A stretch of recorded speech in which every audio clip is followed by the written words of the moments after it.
The lobbyists are taking term limits to court in Michigan. Hi, I'm Philip Blumel. Welcome to No Uncertain Terms, the official podcast of the term limits movement for the week of December 2nd, 2019. In a recent episode, we reported on the challenge to Michigan's popular term limits law launched by the top politicians of both legislative houses in that state. Now, the second prong of their attack has been revealed. A group of professional lobbyists have filed suit against the constitutional provision, claiming that the law is unconstitutional. U.S. Term Limits Executive Director Nick Tomboulides is with me with more detail and commentary. Hey, Nick. Hello. I want to set the stage for our discussion about this by reading the words of Patrick J. Anderson. He's the CEO of the Anderson Economic Group, and he wrote this in last week's Detroit News. He said, "This past week, a group of former legislators, all of whom now work as lobbyists, gathered in another lobbyist's office. Flanked by attorneys they had hired with funds from a source they refused to disclose, they announced they were filing a lawsuit against the state of Michigan and its Constitution. These legislators/lobbyists, all of whom swore an oath to defend the Michigan Constitution, are now asking a federal judge to set it aside. Their rationale is that Michigan's term limits amendment somehow infringes upon their rights as American citizens because it prevents them from running again for an office they have previously held for multiple terms." What do you make of that? Well, I love this Patrick Anderson guy. What a great human being he is. First line of the Michigan Constitution says all political power is inherent in the people, which means this is absolutely a betrayal of their oaths. It's kind of like if you can't beat them, sue them. So 8 former state legislators, all of whom face term limits, I assume, filed this suit in federal court alleging that their term limits, which were passed by 60% of the Michigan voters, are unconstitutional. First of all, my question would be, how dumb do these legislator/lobbyists think we are? Because I don't know how you could see this as anything other than an end run around the voters. These are sad sacks. They know they wouldn't have a chance at the ballot box. It's so undemocratic. They're telling voters, basically, your thoughts don't matter, your beliefs don't matter. We, the political elite, knows best for you, and we are going to a court so that a judge can overrule these term limits that you voted for. Right. Not just voted for. Remember, they had to collect 400,000 signatures of voters to even put it on the ballot. This was a citizens' initiative. The people did this, and then the people overwhelmingly voted for this. And now these guys are saying that, contrary to what you just quoted from the Michigan Constitution, that, well, what the people say don't matter. My rights are being violated because I can't run for this office, as if it's about them.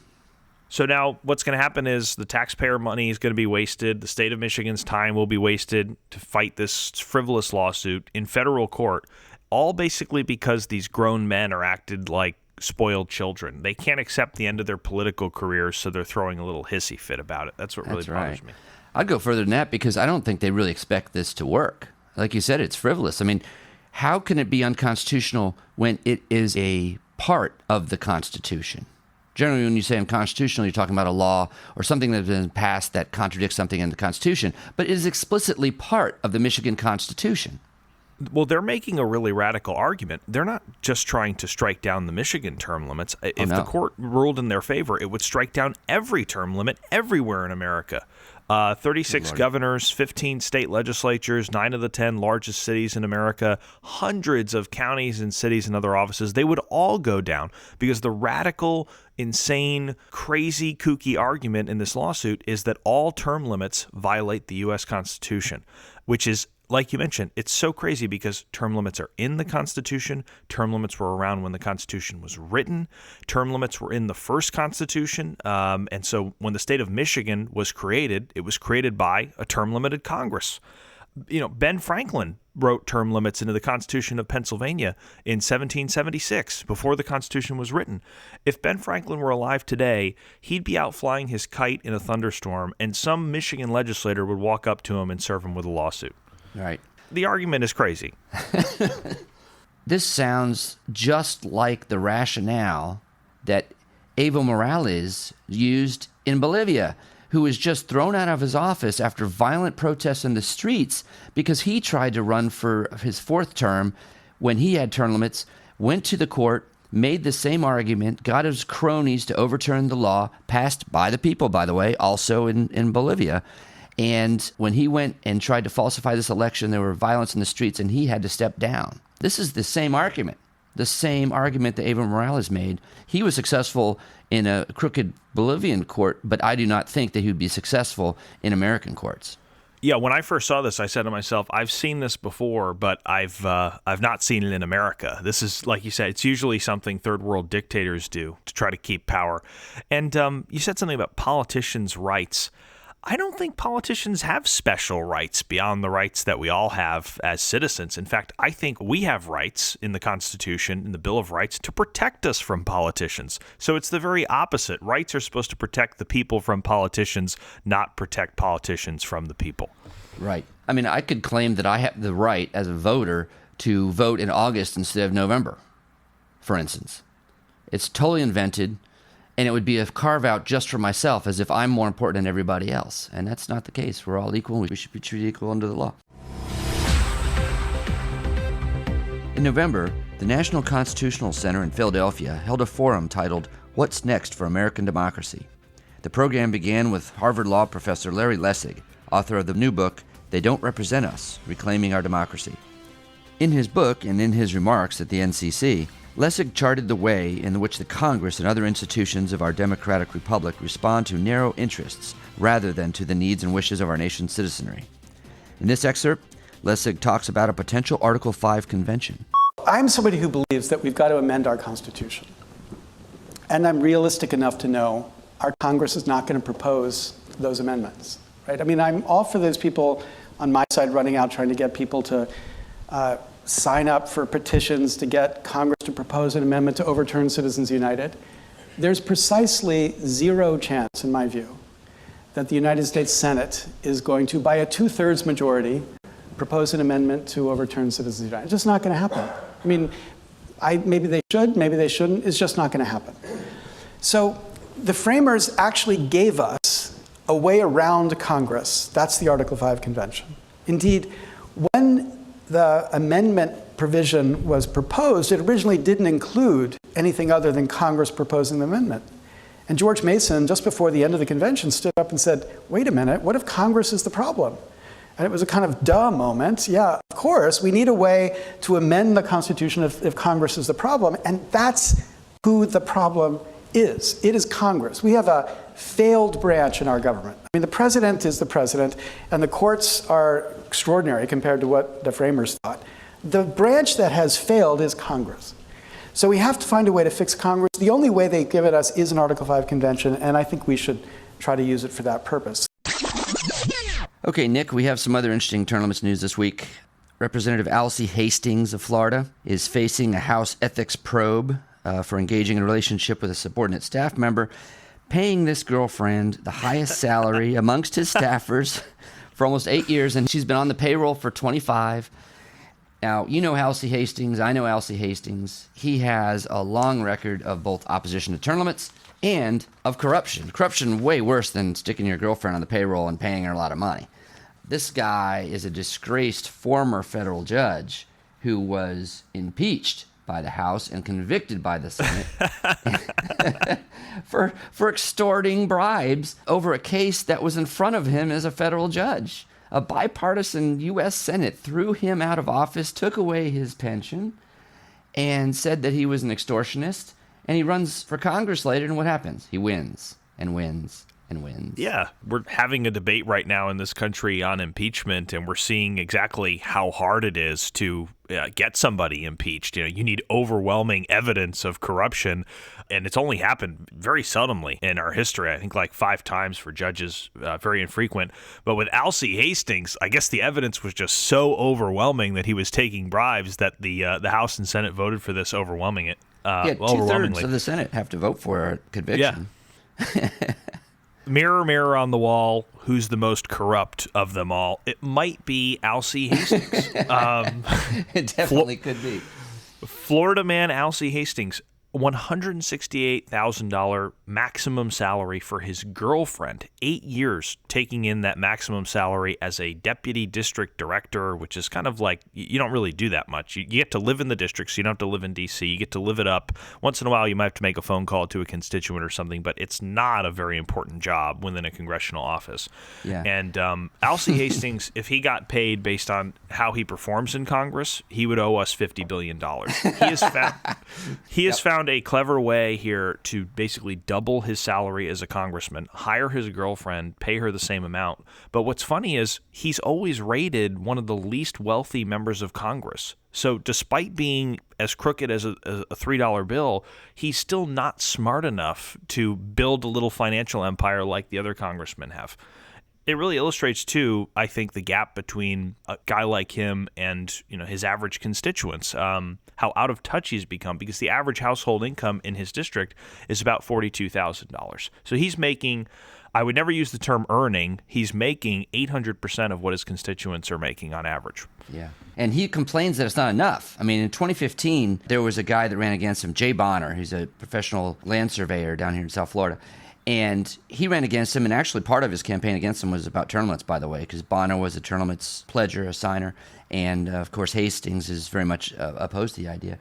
He really brought him to task for the fact that Hastings was complaining in 2015 that $174,000, which is how much a congressman earned at that time, was not enough to live in Washington, D.C.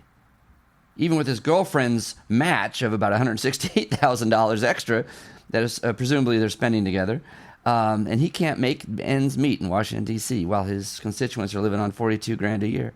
He was ranked number 1 out of 435 members of the House for paying salaries and fees to family members, according to the group Judicial Watch. In June 2011, another one of his staff members, not the longtime girlfriend, but another staff member, filed a lawsuit alleging he had made unwanted sexual advances and threatened her job when she refused him. So Alcee Hastings is basically running a bordello out of a congressional office. So a panel looked into that, and then the Treasury Department just mysteriously paid $220,000 to settle the lawsuit. I think that might have been part of the slush fund that was uncovered last year. Oh, no doubt. So folks, if you're not convinced by now that we need term limits, I'm not sure what else we can say or do for you. Yeah. Just Google Alcee Hastings. Right. Following Larry Lessig at the National Constitution Center Forum, U.S. Term Limits Chairman Howie Rich made his case for term limits and specifically the use of an Article 5 convention to achieve them.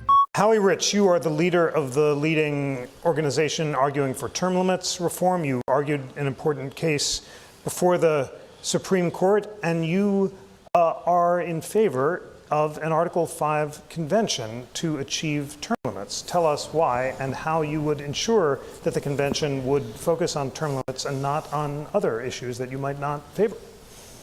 Okay, initially what we did in our strategy to get term limits is we had a strategy in which voters could vote for a term limits amendment to their own state constitution. We got 23 states to do it, tough campaigns and all the rest of it. And the U.S. Supreme Court case, our case, U.S. Term Limits versus Thornton, we lost that case 5-4 in the U.S. Supreme Court in 1995. Our new strategy is utilizing Article 5, the second method for a convention. And term limits, in my view, would be very helpful in terms of the democratic process. We have term limits on 15 state legislatures. And what we've seen is more women, competitive elections, money is more equalized. And Ballotpedia did a study on how many competitive elections were there in 2016. There were 435 House seats, 23 were competitive.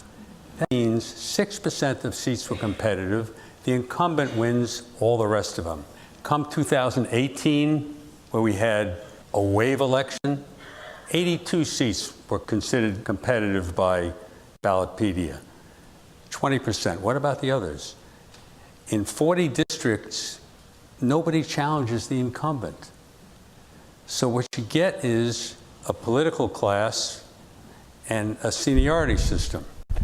So we're utilizing this Article 5 route, the second method that George Mason suggested. And the main reason that I favor term limits, and the term limit I favor is a real term limit, 3 House terms, 6 years, and 2 Senate terms, is what we call adverse pre-selection. There are a lot of people in this room who I think would qualify for Congress. And if you think about it, you say, oh, somebody asked me to run for Congress. Great.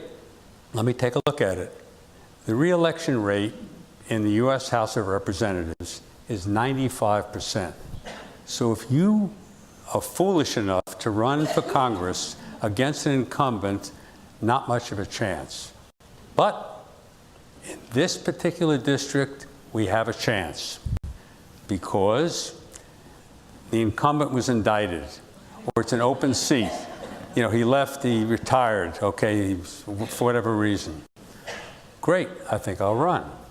But when you think about it some more, let's suppose I'm a doctor, I'm an accountant, I'm an engineer, I'm a business person, I'm an educator. If I win, I run, win, they go through all this scrutiny, and now I win. How does it work? Well, there's a seniority system. It's a top-down system. I'm a successful, I don't know, engineer or whatever I am in life. I'm going to be subservient to seniority. The average committee chair has been in Congress for 23 years. So if I'm going to run, I'm not saying me, but a successful person in life wants to run, why would I run? I'm going to be subservient. It's going to take me a decade or 2 decades to get anything accomplished. Why would I do that? We call this adverse pre-selection because the best people, on average, don't run. But then there's this idea of term limits on Congress. And if you had 3 House terms, the seniority system is out the window. It's now based on merit. You're going to attract more people. You're going to have competitive elections. Money will be equalized. It's something like the incumbent raises and spends $1.5 million, the challenger $250,000. So it's a 6-to-1 advantage to the incumbent. And of course, the incumbent has all the name ID to start with. Special interest PACs, $9 to $1. So it's a rigged system. But in open seats, where you don't have this disparity between a challenger and an incumbent, the average is $600,000. So what term limits does, real term limits, it equalizes the system. And the Article 5 approach, to me, I agree with Larry, it's the only way to do it. You're going to get 2/3 of both houses of Congress to term limit themselves without enormous pressure. Give me a break. Let's talk about how term limits would help solve this kind of problem. I mean, look at his district. Representative Alcee Hastings of Florida, impeached and convicted in 1989. He ran for the Congress in 1994, right? So in 1994, until now, he was in the U.S. Congress. Now, here's somebody that was impeached, convicted of trying to extort $150,000, right? He ran unopposed over this time in 5 races. And when he did face opposition, he won with numbers like 80%, 87.9%, 81.6%. The lowest amount that he won by was 73.5% in 1996 as a sophomore congressman. So talk about a broken system. There is no one in this district that feels like it's worth their time and energy to try to win this seat against an incumbent who has been convicted of extortion, who is clearly corrupt and now faces a House probe for paying his longtime girlfriend the maximum staff salary amount. I mean, this is an indictment of the current system like nothing else. Yeah, he won his 2018 general election with 99.9% of the vote. Oh, right. So is that opposed or unopposed, by the way? Well, it was unopposed, but kudos to the 165 people within the district who wrote in for somebody else. Yeah. The 1/10 of 1% of voters in Alcee Hastings district voted for somebody else. You're right. At some point, you've got all the name recognition, you've got the congressional clout, you've got the seniority, and you're bringing home the bacon. not to mention the well-oiled political machines that an incumbent can develop at the local level, and they just become impossible to dislodge. And we're not even talking about getting a Republican in there. A Republican is never going to win this district. It's in deep blue Broward County. But when you have a term limit, you'd get some intra-party competition. You'd get new Democrats rising up who actually have a shot to challenge this guy. And hopefully you would get someone a lot less corrupt. Let's face it, the bar for that is very low. At this point, I think any warm body from Broward County would be less corrupt than Alcee Hastings. So let's make it happen. Let's get the open seat. Let's get the competition. As a very practical matter, if there was term limits in the U.S. Congress and his term limit was up, there would be an open seat election and several people, movers and shakers from the district, would run for the seat. There is no question about it. Term limits work. Here's the deal. If we had term limits on congressional girlfriends who are also staffers, Alcee Hastings' mistress would have had to leave office 5 years ago. That's right. God, he's such a crook. Thanks for joining us for another episode of No Uncertain Terms. We cannot let the Politicians Not Voters Coalition succeed in overturning the citizens' will in Michigan. If you live in Michigan, please go to the Save Michigan's Term Limits Action page at termlimits.com/Michigan and send a message to your legislators right now. Tell them to keep their hands off Michigan's term limits. Also, please forward this link to other Michiganders you know. You can also find the Michigan Action page under the Current Actions tab at termlimits.com. We have to get ahead of this. Thanks for your help. We'll be back next week. The revolution isn't being televised. Fortunately, you have the No Uncertain Terms podcast.